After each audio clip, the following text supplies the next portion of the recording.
Stuart Little, written by E.B. White and illustrated by Garth Williams. Chapter 7, The Sailboat Race. When the people in Central Park learnt that one of the toy sailboats was being steered by a mouse in a sailor suit, they all came running. Soon the shores of the pond were so crowded that a policeman was sent from headquarters to announce that everybody would have to stop pushing, but nobody did. People in New York liked to push each other. The most excited person of all was the boy who owned the Lillian B. Womrath. He was a sulky boy of 12 named Leroy. He wore a blue serge suit and a white necktie stained with orange juice. "Come back here," he called to Stuart. "Come back here and get on my boat. I want you to steer my boat. I will pay you $5 a week and you can have every Thursday afternoon off and a radio in your room." "I thank you for your kind offer," replied Stuart, "but I am happy aboard the Wasp, happier than I have ever been before in all my life." And with that he spun the wheel over smartly and headed his schooner down towards the starting line, where Leroy was turning his boat around by poking it with a long stick, ready for the start of the race. "Up with, referee," said a man in a bright green suit. "Is the Wasp ready?"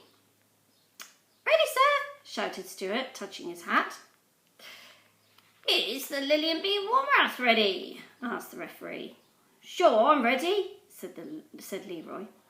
"To the north end of the pond and back again," shouted the referee. "On your mark, get set, go!"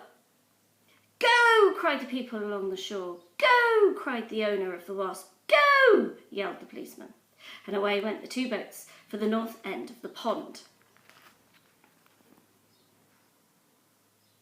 While the seagulls wheeled and cried overhead and the taxicabs hooted and honked from 72nd Street, and the west wind, which had come halfway across America to get to Central Park, sang and whistled in the rigging and blew spray across the decks, stinging Stuart's cheeks with tiny fragments of flying peanut shell tossed up from the foamy deep. "This is a life for me," Stuart murmured to himself. "What a ship! What a day! What a race!" Before the two boats had gone many feet, however, an accident happened on shore. The people were pushing each other harder and harder in their eagerness to see the sport, and although they didn't really mean to, they pushed the policeman so hard they pushed him right off the concrete wall and into the pond. He hit the water in a sitting position and got wet clear up to the third button of his jacket. He was soaked. This particular policeman was not only a heavy man, but he had just eaten a big heavy meal, and the wave he made went curling outward, cresting and billowing, upsetting all manner of small craft and causing every owner of a boat on the pond to scream with delight and consternation. When Stuart saw the great wave approaching, he jumped for the rigging, but he was too late. Towering above the Wasp, like a mountain, the wave came crashing and piling along the deck, caught Stuart up and swept him over the side and into the water where everybody supposed he would drown. Stuart had no intention of drowning. He kicked hard with his feet and he thrashed hard with his tail, and in a minute or two he climbed back aboard the schooner, cold and wet but quite unharmed. As he took his place at the helm, he could hear people cheering for him and calling, "Add a mouse, Stuart! Add a mouse!"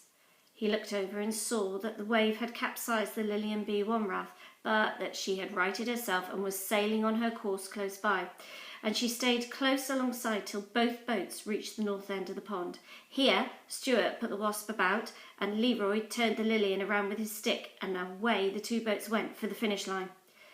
"This race isn't over yet," thought Stuart. The first warning he had that there was trouble ahead came when he glanced into the Wasp's cabin and observed that the barometer had fallen sharply. That can only mean one thing at sea: dirty weather.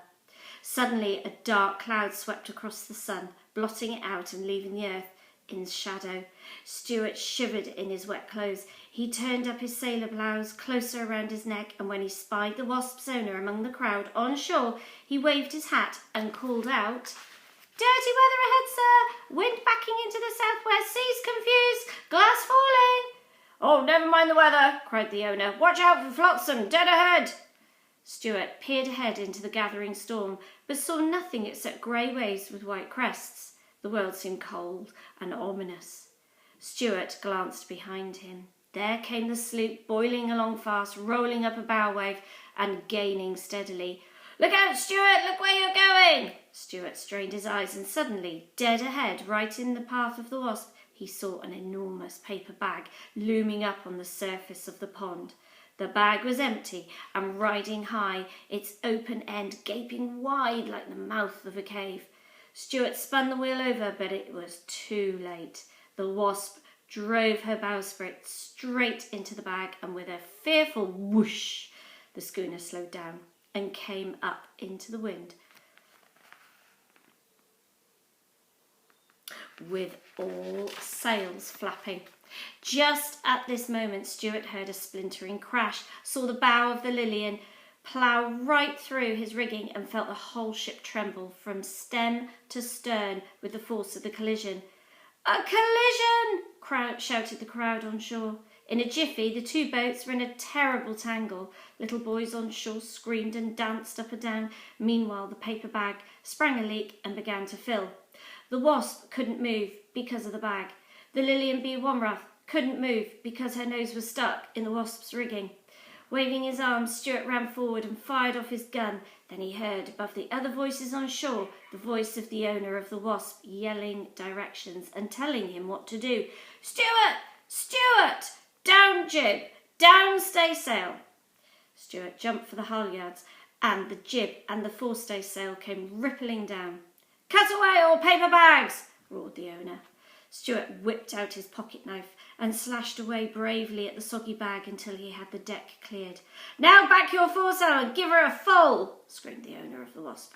Stuart grabbed the foresail boom and pulled with all his might. Slowly the schooner paid off and began to gather headway.